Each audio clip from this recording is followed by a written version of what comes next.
बिस्मिल्लाहिर्रहमानिर्रहीम। वसीम भाई ने कहा 8:30, 8:45, 9:30 और चीफ जस्टिस को कहा यहाँ के चेक करें। वो खुद 9:30 बजे आते हैं कोर्ट में, वो खुद 9:30 बजे आते हैं, तो वो क्या आके चेक करें। यहाँ पे बात एकेडमिक नहीं हो रही है, एकेडमिक बात नहीं हो रही है, बात हो रही है गुलफराज से लेकर खालिद से लेकर कराची बार की इज्जत की। आर्टिकल 25 में नहीं लिखा है कि जज की इज्जत कुछ और है, वकील की इज्जत कुछ और है। आर्टिकल 25 कहता है everyone is equal before the eyes of law. और कहां पे लिखा हुआ है कि वकील माफी मांगे? हाँ, कहीं लिखा है कि जज ने भी माफी मांगा? सुना आपने कि पीसीओ का हलफ उठाने वाला और उसको मानने वाला और आइन तोड़ने वालों ने कभी माफी मांगा? अब टाइम है, जज माफी मांगेंगे। कौन से मांगेंगे? इन जैसे वकीलों से मांगेंगे। मजाक बनाया आपने। और कौन सा आइन, कौन सा कानून? क्या लाहौर हाई कोर्ट ने उस ब्रिगेडियर को जेल भेजा? नहीं भेजा, भेज नहीं सकता, मगर इसको भेज देगा इसलिए कि उनमें इत्तेहाद है, इसलिए कि वो यूनिफॉर्म है।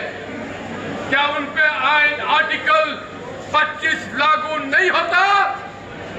और हमने एक लफ्ज सिखाया, माय लॉर्ड। अबे काहे के लॉर्ड?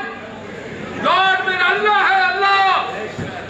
खबरदार कोई लॉर्ड कहे, लॉर्ड अल्लाह की जात है, इनको सर कह दे पड़े। और क्या जरूरी है कि हम आपके आगे ताजीम से सर झुकाएं? जरूरी है कि आप आए तो हम खड़े हो जाएं? रसूल करीम सल्लल्लाहु अलैहि वसल्लम ने कहा मेरे आने पे खड़े ना होगा। तो मैं आपको एक बात बता दूं, जब आपने दमादम मस्त कलंदर किया था तो हर किसी ने आपके तरफ देखा था। पिटीशनों से मसाइल हल नहीं होते, आपकी ताकत से, आपकी जुर्रत से मसाइल होंगे। और मैं एक बात फिर आपको बता दूं कि जो जिस अंदाज में बात करेगा आप उसी अंदाज में बात करेंगे। जज की इज्जत है, इसकी इज्जत नहीं। अरे कोर्ट में जज ऊंची आवाज में बात करता है, वकील की बेतौकीरी करता है, तो क्या वकील की इज्जत नहीं उसके क्लाइंट के सामने? अभी ठीक कहा नाइब भाई ने, मैं उन बातों को रिपीट नहीं करना चाहता।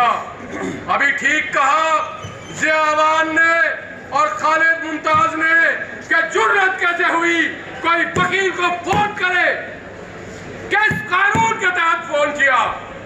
और कानून की बात आए तो कानून के किस किताब में लिखा है कि वकील को कोई जज कोर्ट से बगैर नोटिस के, बगैर चार्ज फ्रेम के जेल भेज दे? कहां लिखा है?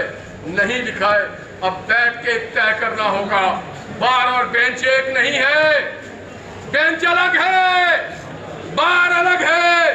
अगर लेके चलना है तो फिर बैठ के एक नया हमारे मिसाक बनाना होगा, बार का और बेंच का। और आखिर में मैं कहूंगा, ये भाइयों ने तो अच्छा वक्त गुजार लिया, खुदारा आखिर में ये जो वकीलों के दरमियान माफिया है, जो जाहिद मदारी ने कहा ये अपने भाई को 1 रुपया नहीं देते मगर इलेक्शन में करोड़ों खर्चा करते हैं। यही लोग थे जो चीफ जस्टिस सिंध के लिए दीवार बन गए। क्या चीफ जस्टिस सिंध खटक के लिए दीवार बना? ये वकीलों ने हड़ताल किया, वकीलों ने कहा कि हम चीफ जस्टिस सिंध के साथ खड़े हैं, मगर जब पलट के देखा कदम बढ़ाओ गुलफराज, कोई उसके साथ नहीं था। ये सवाल आपको छोड़े जाता हूं। आपकी इज्जत, आपकी तौकीर, आपकी फीस, आपका रिस्क, आपकी हर चीज आप तय करेंगे, कोई जज नहीं तय कर सकता। और आने वाले, मैं नहीं कह रहा हूं जाके आग लगा दे, उनको बुलाए यहां, जैसा कहा ना, खाना भी अब हमारे जेब से खाते हैं जज। आपको रिलीफ देना हो ना दे, जज वकील के साथ बदतमीजी नहीं करेगा। तुम गाली दोगे, हम गाली देंगे। तुम ऊंची आवाज से बात करोगे, हम ऊंची आवाज से बात करेंगे। ये पैगाम आज बहुत साफ जाना चाहिए। तुम मोहब्बत करोगे, हम मोहब्बत करेंगे। तुम इंसाफ करोगे, हम इंसाफ करेंगे। तुम इंसाफ नहीं करोगे तो हम तुम्हारे पाबंद नहीं है। आपको यही सवाल है, आप सबकी मोहब्बतों का, आप सबके सबर का बेहद शुक्रिया। मैं मकसूद आलम भाई से रिक्वेस्ट करूँगा, वहाँ कहना